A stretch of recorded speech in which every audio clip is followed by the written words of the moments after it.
जय महाराष्ट्र मित्रांनो, स्वागत आहे आपल्या यूट्यूब चॅनलमध्ये. महाराष्ट्र होमगार्ड भरती 2024 आणखी एका नवीन व्हिडिओची अपडेट आलेली आहे. तर चला तर मग पाहूया की जिल्हा कोणता आहे तो. तर आपण पाहू शकतो की सुरुवातीला सातारा जिल्ह्याचा निकाल लागला होता, त्यानंतरनं जिल्हा होता वाशिम, त्यानंतरनं वर्धा जिल्ह्याचा निकाल लागलेला आहे. त्याचबरोबर आज चंद्रपूरचा देखील निकाल लागलेला आहे. पण सध्या आपण वर्धा जिल्ह्याची माहिती घेणार आहोत. तर चला तर मग पाहूया वर्धा जिल्हा.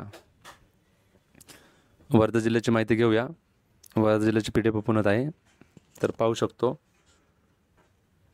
या जिल्ह्यातील पुरुष होमगार्डचा अनुशेष पूर्ण करण्याकरिता दिनांक 23, 24 व 26 ऑगस्ट रोजी पोलीस मुख्यालय वर्धा येथे नाव नोंदणी प्रक्रिया राबवण्यात आली होती. सदरच्या ठिकाणी बघा वर्धा जिल्ह्यामध्ये 85 जागेसाठी, त्याचबरोबर आर्वी येथे 37 जागांसाठी व हिंगणघाट येथे एकूण 5 जागांसाठी असं टोटल 127 होमगार्डचा अनुशेष पूर्ण करण्याकरिता निवड यादी व प्रतीक्षा यादी सोबत जाहीर करण्यात येत आहे. तर एकूण 127 जागांच्या संदर्भात या जिल्ह्याचं भरती प्रक्रिया राबवली गेली होती. तर तिथं अंतिम निवड यादी व प्रतीक्षा यादी आपण पाहूया. तर पाहू शकतो आपण की सर्वप्रथम पथक आहे आर्वी. आर्वीमध्ये हायेस्ट मार्क्स आहेत 31 मार्क्स व त्याच ठिकाणी लोएस्ट मार्क्स आहेत 26 मार्क्स. म्हणजे आर्वीचं मेरिट हे बघा आपण पाहू शकतो की शेवटचं कट ऑफ हा 26चा आहे आणि 26 नंतरनं जे आहेत वयानुसार घेतलेलं आहे, तर त्यांना ते वेटिंग लिस्टवर आहेत. तर आर्वीमध्ये एकूण 37 जणांना घेतलेलं आहे. इथं महिलांचा अनुशेष रिक्त नसल्यामुळं फक्त पुरुष उमेदवारांची नियुक्ती झालेली आहे, सिलेक्शन झालेलं आहे. त्यानंतर आपण वेटिंग लिस्टवर पाहू शकतो की 26 मार्क्सवाले वेटिंगवर आहेत, त्याचबरोबर 25 मार्क्सवाले देखील वेटिंगवर आहेत, आपल्याला पाहायला मिळतं. त्यानंतर पुढचं पथक आहे हिंगणघाट पथक. बघा हिंगणघाटमध्ये एकूण 5 जागांसाठी भरती प्रक्रिया राबवली गेली होती. तर 5 जागेचं हायेस्ट मेरिट आहे 31 मार्क्स आणि लोएस्ट आहे 29 मार्क्स. त्याचबरोबर वेटिंग लिस्टमध्ये आपण पाहू शकतो की 29 मार्क्सवाले वेटिंगवर आहेत व 28 तसेच 27 मार्क्सवाले देखील वेटिंगवर आहेत. त्याचबरोबर पुढचं पथक आहे वर्धा पथक. तर वर्धा पथक येथे आपल्याला पाहायला मिळतं आहे की एकूण 85 जागांसाठी भरती होती. तर 85 जागांसाठी भरती प्रक्रिया राबवली झालेली असताना तर तिथं हायेस्ट मार्क्स आहेत 31 मार्क्स व लोएस्ट मार्क्स आहेत आपण पाहू शकतो 25 मार्क्स. म्हणजे शेवटचा कटअप आहे 25 मार्क्सच्या वरती जे पण असतील त्यांचं सिलेक्शन झालेलं आहे. त्याचबरोबर वेटिंग लिस्ट आपण पाहू शकतो. वेटिंग लिस्टमध्ये 25 मार्क्सवाले वेटिंगवर आहेत. त्यानंतर 24 मार्क्स ही शेवटची वेटिंग लिस्टची लिस्ट आहे 24 मार्क्सवाले.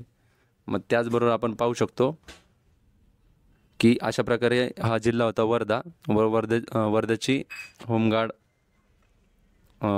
भरती प्रक्रिया ही पूर्ण झालेली आहे व अंतिम लिस्ट तसेच वेटिंग लिस्ट हे आपल्याला देण्यात आलेले आहे. त्याचबरोबर आत्ता सध्या जी भरती झालेली आहे त्यासाठी तेथील सूचनाही देण्यात आलेल्या आहे. तर आपण खाली सूचना पाहूयात. वरीलप्रमाणे निवड यादी व प्रतीक्षा यादी उमेदवारांना प्राप्त गुण व वयाच्या ज्येष्ठतेच्या आधारे तयार झालेला आहे. मी मागाशी सांगितल्याप्रमाणे उमेदवारांची जेही लिस्ट तयार झालेली आहे ती वयाच्या ज्येष्ठतेनुसार झालेली आहे. म्हणजे जे वेटिंगवाले आहेत त्यांच्यावरती 26 मार्क्सला ज्यांचं सिलेक्शन झालेलं आहे त्यांना, ज्यांचं एज जास्त असेल त्यांना पहिला प्रेफरन्स देण्यात आलेला आहे, त्यामुळे त्यांचं सिलेक्शन झालेलं आहे. आणि ज्यांचं मार्क्स समान पण एज कमी असल्यामुळे त्यांना मग वेटिंगवर ठेवण्यात आलेलं आहे, त्यांना पुन्हा संधी मिळू शकते. मग तर हा झाला वयाचा क्रायटेरिया. तर सेकंड आपण पाहू शकतो होमगार्ड सदस्यत्वाकरिता वरीलप्रमाणे पथकनिहाय रिक्त जागेनुसार प्राप्त गुण व वयाच्या ज्येष्ठतेच्या आधारे अंतिम निवड यादी प्रसिद्ध करण्यात येत आहे. निवड यादीतील जे उमेदवार भविष्यात गैरहजर राहतील त्याऐवजी वरीलप्रमाणे प्रसिद्ध केलेल्या प्रतीक्षा यादीतील उमेदवारांची क्रमानुसार निवड केली जाईल. प्रतीक्षा यादी या यादीचे प्रसिद्धपासून 6 महिन्यापर्यंत ठेवण्यात येईल. म्हणजे आपण पाहू शकतो की ज्यांचं आता निवड झालेली आहे जर ते गैरहजर राहिले तर त्यांच्या जागी वेटिंगवाले जे आहेत त्यांना क्रमाने प्रेफरन्स दिला जाईल, त्यांची निवड होईल, त्यांना संधी देण्यात येईल. जर आता यातलं सिलेक्शन झालं आणि त्याचं दुसरं पोलीस भरती किंवा इतर ठिकाणी कुठं जर सरकारी जॉबमध्ये काम झालेलं असेल तर त्यांनी जर सदरची पोस्ट स्वीकारली नाही, तो गैरहजर राहिला तर ते वेटिंगमध्ये जे असतील त्यांना संधी देण्यात येईल आणि सदरची वेटिंग लिस्ट ही 6 महिन्यापर्यंत म्हणजे एलिजिबल राहणार आहे. त्याचबरोबर तिसरं आपण पाहूया सूचना काय दिलेली आहे. जे उमेदवार पोलीस विभागाकडून चारित्र्य पडताळणी व वैद्यकीय तपासणीमध्ये अपात्र राहतील त्यांची कोणत्याही टप्प्यावर निवड रद्द केली जाईल. म्हणजेच जर पोलीस व्हेरिफिकेशन नसेल, त्याचबरोबर मेडिकलचं तुमचं तपासणीचं जर प्रॉब्लेम काय असेल तर तुमचं कोणत्याही टप्प्याला तुमची नियुक्ती ही रद्द करण्यात येऊ शकते. तसेच प्रशिक्षण संदर्भातील व इतर महत्त्वाची माहिती वेळोवेळी बघा सदरच्या वेबसाईटवर देण्यात आलेली आहे. याबद्दल माहिती देण्यात आलेली आहे. त्यानंतर सूचना क्रमांक 5 आपण पाहूया. निवड झालेल्या उमेदवारांचं नाव नोंदणी अर्ज, बंधपत्र, हमीपत्र व कार्यालयात भरून देणेकरिता मूळ कागदपत्र व झेरॉक्स प्रत, पासपोर्ट साईज फोटोसह जिल्हा समादेशक होमगार्ड कार्यालय, सेवाग्राम रोड, गोपुरी वर्धा येथे 9 व 10 सप्टेंबर रोजी सकाळी 11 ते 4 या वेळेत उपस्थित व्हावे. म्हणजे बघा ही खूप महत्त्वाची सूचना आहे की ज्या उमेदवारांचं सिलेक्शन झालेलं आहे, ज्यांची निवड झालेली आहे, त्यांनी त्यांचं नाव नोंदणी तसंच अर्ज, त्याचबरोबर हमीपत्र आणि बंधपत्र ही खूप महत्त्वाची गोष्ट आहे. हे दिनांक 9 सप्टेंबर 2024 व 10 सप्टेंबर 2024 रोजी 11 ते 4 या वेळेत जिल्हा होमगार्ड कार्यालय, सेवाग्राम रोड, गोपुरी वर्धा येथे जाऊन भरायचं आहे. जर ते भरलं नाही तर तुम्ही अपात्र होणार आहात. म्हणजे तुमचं सिलेक्शन होऊन देखील तुम्ही होमगार्डमध्ये येण्यापासून वंचित राहणार आहात. त्यामुळं सदरच्या गोष्टीकडं कानडोळा करू नका, हायगय करू नका आणि इग्नोर करू नका. ही खूप महत्त्वाची गोष्ट आहे. जर तुम्ही त्या ठिकाणी 9 आणि 10 तारखेला 11 ते 4 या वेळेत हजर राहिला नाहीत तर तुम्ही अपात्र होणार आहात. त्यामुळे सर्वांनी सतर्क राहावे. त्याचबरोबर तुमचे मित्रपरिवार, नातेवाईकांपर्यंत जास्तीत जास्त जणांपर्यंत या संदर्भातली माहिती शेअर करावी, पोचवावी.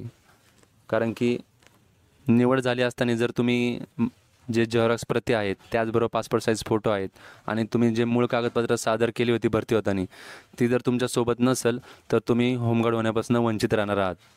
त्यामुळं या गोष्टीमध्ये हायगय न करता सर्व डॉक्युमेंट्स व्यवस्थित जुळवावेत व व्यवस्थित फाईल बनवावी आणि ते 9 आणि 10 तारखेला 11 ते 4 या वेळेत जिल्हा होमगार्ड कार्यालयात सादर करावे. तर आत्तापर्यंत जी माहिती दिली असेल ती माहिती तुम्हाला कळली असेल अशी मी आशा करतो. जर यामध्ये काही तुम्हाला अडचण वाटत असेल किंवा तुमचे काही प्रश्न असतील तर ते कमेंट बॉक्समध्ये विचारा. त्याचबरोबर सदरचा व्हिडिओ आवडला असेल तर लाईक, शेअर आणि सबस्क्राईब करा.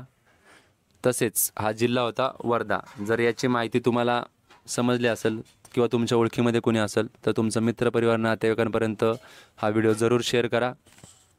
एवढं बोलून माझा हा व्हिडिओ मी संपवतो. जय हिंद, जय महाराष्ट्र.